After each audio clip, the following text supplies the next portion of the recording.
আসসালামু আলাইকুম প্রিয় এইচএসসি লেভেলের শিক্ষার্থীরা, আমরা দেখতে দেখতে আজকে অর্থনীতির সপ্তম ক্লাসে উপস্থিত হয়েছি।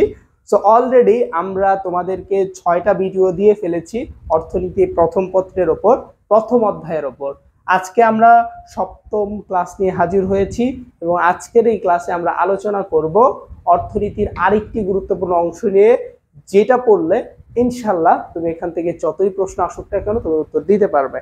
তো আজকে আমরা যেই ব্যাপারটা শিখবো সেটা হচ্ছে ব্যষ্টিক এবং সামষ্টিক অর্থনীতি সম্পর্কে আজকে আমরা শেখার চেষ্টা করব। তো একটু খেয়াল করো।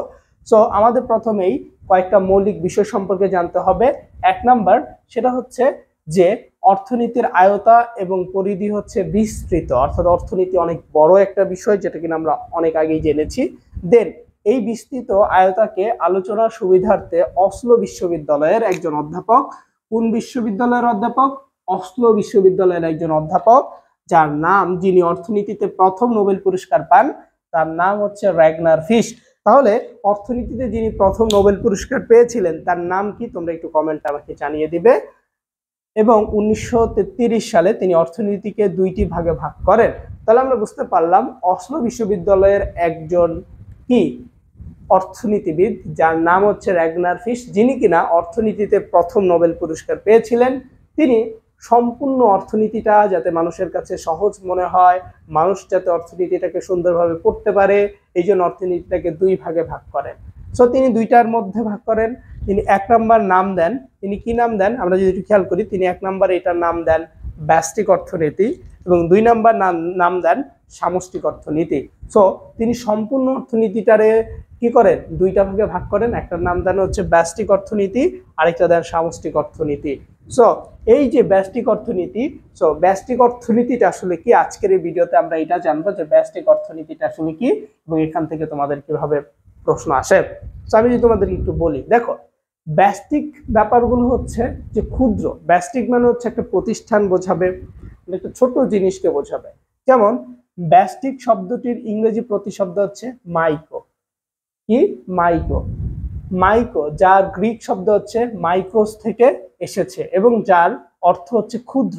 তাহলে আমরা বুঝতে পারছি যে মাইক্রো, এই মাইক্রো শব্দটি হচ্ছে একটা ইংরেজি শব্দ, যেটা কিনা হচ্ছে একটা গ্রিক শব্দ থেকে এসেছে, যার নাম হচ্ছে মাইক্রোস এবং যার অর্থ হচ্ছে ক্ষুদ্র। ক্ষুদ্র মানে হচ্ছে কি, অল্প, ছোট। দেন অর্থনীতির বিভিন্ন বিষয় যখন ক্ষুদ্র ক্ষুদ্র কিংবা এককভাবে বিশ্লেষণ করা হয় তখন তাকে ব্যষ্টিক অর্থনীতি বলে। আমরা যদি তোমাদেরকে একটু সংজ্ঞা প্রদান করি ব্যষ্টিক অর্থনীতি সম্পর্কে, তাহলে তোমরা আরেকটু বুঝতে পারবে। তোমরা একটু খেয়াল করো, আমি বলছি সেটা হচ্ছে যে অর্থনীতির যেই শাখায় অর্থনীতির ক্ষুদ্র ক্ষুদ্র বিষয় নিয়ে আলোচনা করা হয় তাকে ব্যষ্টিক অর্থনীতি বলা হয়। আমি আবারও বলছি, অর্থনীতির যেই শাখায় অর্থনীতির ক্ষুদ্র ক্ষুদ্র বিষয় নিয়ে আলোচনা করা হয় তাকে ব্যষ্টিক অর্থনীতি বলা হয়। যেমন একজন মানুষের যখন আয় নিয়ে কথা বলবে, সো আয়টা কিন্তু একটা ক্ষুদ্র বিষয়। আয়টা কি একটা ক্ষুদ্র বিষয়। যখন একজন ব্যক্তির দাম নিয়ে, অর্থাৎ কোনো পণ্যের দাম নিয়ে কথা বলবে, অর্থাৎ পি কে দাম বলা হয়। সো যদি কোনো পণ্যের দাম নিয়ে কথা বলে, দেখো দাম হলো একটা ছোট বিষয়। দেন কোনো কিছুর ভোগ হচ্ছে একটা ছোট বিষয়। অর্থাৎ এই যে ছোট ছোট বিষয়গুলো আছে, এগুলোকে কি বলা হচ্ছে? এগুলোকে বলা হচ্ছে ব্যষ্টিক অর্থনীতি। ঠিক আছে? তো তোমরা যারা যারা এই ভিডিওটা দেখছো, তোমাদেরকে একটা জিনিস বলে দেই, সেটা হচ্ছে যে তোমাদের এখান থেকে প্রশ্ন যেভাবে আসতে পারে, তো তোমাদের এখান থেকে একটা প্রশ্ন আসতে পারে এইটা, যে মাইক্রোর ইংরেজি শব্দ কি? ঠিক আছে? বা মাইক্রোস এইটা আর ইংরেজি প্রতিশব্দ কি, অথবা হচ্ছে মাইক্রো শব্দটি কোথা থেকে এসেছে, অথবা মাইক্রোর অর্থ কি? ঠিক আছে, মাইক্রো অর্থ কি?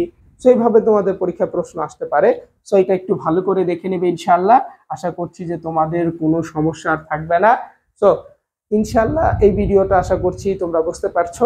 সো তোমাদের যাদের অর্থনীতিতে অনেক বেশি সমস্যা আছে, কোনোভাবেই সমস্যা সমাধান করা সম্ভব হচ্ছে না, তোমরা চাইলেই আমাদের অর্থনীতি কোর্সে ভর্তি হতে পারো আমাদের পেইড ব্যাচে। সো আমাদের পেইড ব্যাচের জন্য এটা হচ্ছে একটা নাম্বার। সো এই নাম্বারে তুমি যোগাযোগ করতে পারো।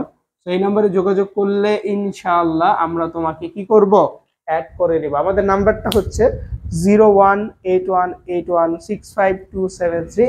সো আমাদের ইনশাআল্লাহ অক্টোবর থেকে একটা কোর্স বা একটা পেইড ব্যাচ চালু হওয়ার সম্ভাবনা আছে। তো তোমরা চাইলেই এখানে ভর্তি হতে পারবে এবং তোমাদের সমস্যাগুলো ইনশাআল্লাহ আমি আশা করছি যে সমাধান করে দিতে পারবো এবং তোমরা অর্থনীতিতে বস হতে পারবে আশা করছি।